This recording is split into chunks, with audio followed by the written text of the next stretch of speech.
37. That's how many free Chiricahua Apache remained. Men, women, children, moving through the mountains with everything they owned on their backs. And to capture them, the United States deployed thousands. Not because those 37 were an army, but because they understood something empires hate: terrain, speed, patience, and the will to never be caged. In the American imagination, the word Apache became shorthand for fear, but fear is rarely the full story. This is not a tale of monsters. It's a story of people, of families pursued, treaties twisted, tragedies that lit the desert on fire, and warriors who refused to disappear. Tonight, we follow the path that led to the end of armed Apache resistance in 1886, starting with a kidnapping accusation in 1861 that detonated decades of war. National Park Service. Long before the United States drew borders across the Southwest, Apache peoples lived in a world of mountains and desert basins, moving with seasons, building quick shelters, often called wickiups, and surviving through deep knowledge of water, plants, and game. National Park Service. They did not call themselves Apache. That word came from outsiders, linked to a term translated as enemy. Many Apache peoples used words meaning simply the people. Apache social life often centered on small, autonomous bands, with leadership earned through ability and trust rather than inherited crowns. In other words, flexible, mobile, hard to break. Encyclopaedia Britannica. January 1861.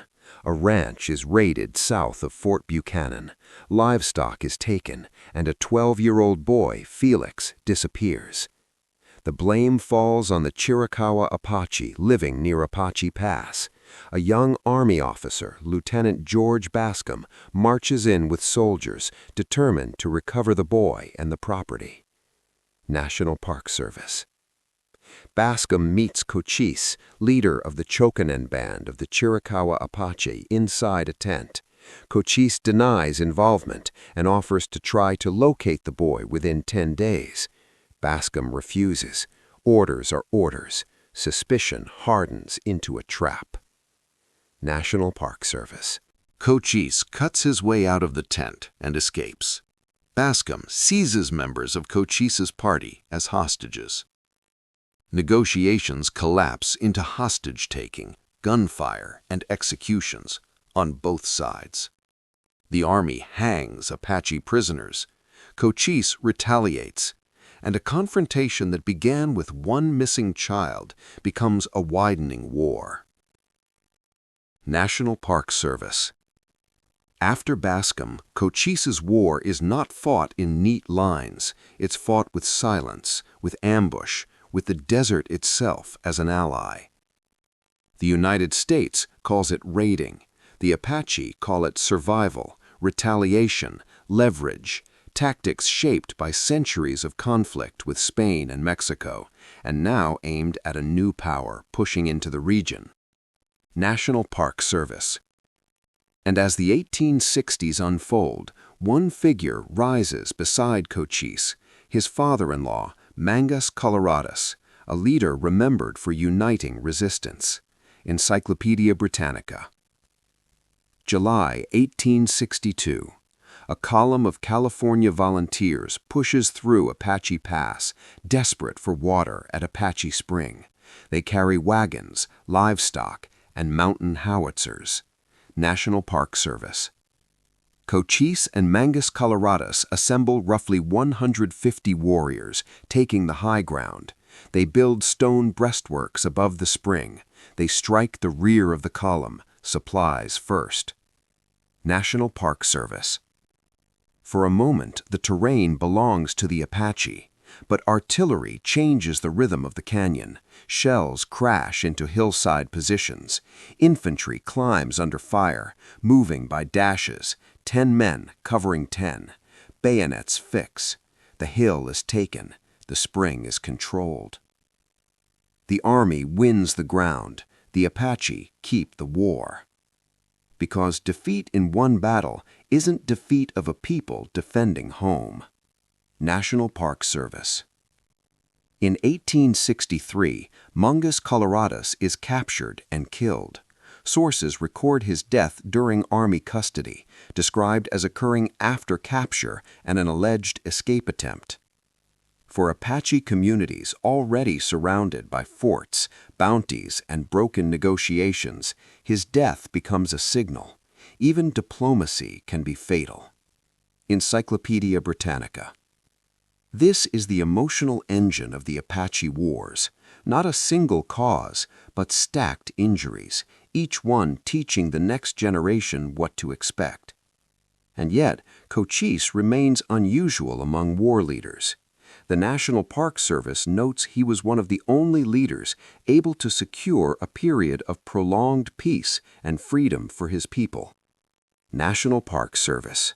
April 30, 1871. Near Camp Grant in Arizona Territory, a vigilante force attacks Pinal and Aravaipa Apache who had sought protection near the post. Many victims are women, children, and elders. The killings exceed 100, and surviving children are taken. Encyclopaedia Britannica. The attackers are tried and acquitted. 19 minutes of jury deliberation after days in court. This is the part of the story that shatters simplistic labels. Apache communities are punished even when they surrender, even when they ask for sanctuary. Encyclopaedia Britannica. America's most feared warriors wasn't just a description of Apache skill, it was also a justification used to excuse what should never be excused. Encyclopaedia Britannica. Now we come to the name that echoes loudest, Geronimo. Born in 1829, he becomes a symbol of resistance and a lightning rod for fear. Encyclopaedia Britannica. The National Park Service describes a formative trauma. As a young man, Geronimo loses his mother, a wife, and children in a massacre carried out by Mexican soldiers. National Park Service. Geronimo himself later wrote that after the raid, when all were counted, I found that my aged mother, my young wife, and my 3 small children were among the slain. Smithsonian Magazine. What follows is not random violence, it's a life bent around grief, vengeance, yes, but also a refusal to accept a future where Apache families are pushed, counted, confined, and erased. Encyclopaedia Britannica. By the mid-1880s, the pursuit becomes massive. The NPS describes a cross-border campaign where the U.S. and Mexico made arrangements to pursue across borders, an unstable cooperation that even led to deadly misunderstandings in Mexico. National Park Service. And then the final squeeze. Geronimo's last free band is reduced to a small number, moving like smoke through the Sierra Madre. The chase is no longer just about capture, it's about making an example. National Park Service. At last, the surrender comes. The NPS records Geronimo's line, "Once I moved about like the wind. Now I surrender to you, and that is all." National Park Service. After the surrender in 1886, the story doesn't end. It transforms into something quieter and, in many ways, crueler. National Park Service. The NPS describes conditions of surrender and what followed. Chiricahua Apache were held as prisoners of war, transported east, and promises about reuniting with family were not honored as expected. National Park Service. They are put on trains, many for the first time, taken to Florida, then Alabama, then later Oklahoma. Disease, especially malaria, devastates them in confinement. National Park Service. This is the conquest after conquest. When the shooting stops, the systems keep moving. National Park Service. And Geronimo was never the whole story. Other leaders like Victorio fought forced relocation and the conditions of reservation life. According to the Texas State Historical Association, Victorio resisted removal to San Carlos, describing conditions as intolerable, and led years of conflict across New Mexico, Texas, and Mexico before he was killed in Mexico in 1880 at Tres Castillos.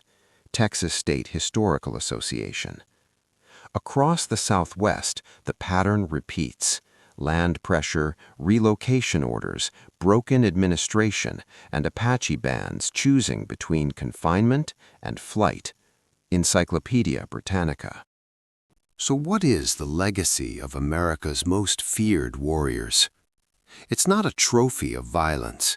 It's a warning about what fear can justify and a testament to endurance. Encyclopaedia Britannica.